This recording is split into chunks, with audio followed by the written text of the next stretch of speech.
গাজার উত্তরাঞ্চলের গাজা সিটির সাধারণ মানুষকে সরাতে দাতব্য সংস্থা ও স্বাস্থ্য কর্মকর্তাদের প্রস্তুতি নিতে বলেছে দখলদার ইসরায়েল। কয়েকদিন ধরেই ওই অঞ্চলের নিয়ন্ত্রণ নেওয়ার হুমকি দিয়ে আসছে তারা। ইসরায়েলি সেনাবাহিনী ২১ আগস্ট বৃহস্পতিবার জানায়, স্বাস্থ্য কর্মকর্তা এবং আন্তর্জাতিক দাতব্য সংস্থাগুলোকে এ বিষয়ে আনুষ্ঠানিকভাবে অবহিত করা হয়েছে।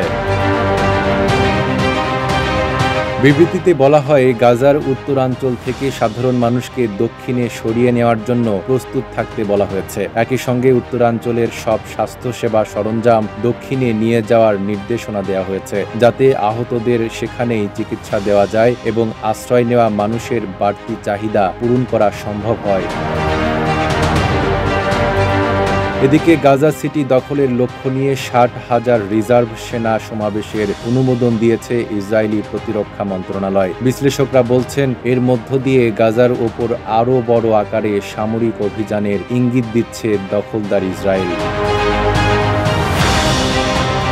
নাঈম আরাবী, ঢাকা পোস্ট।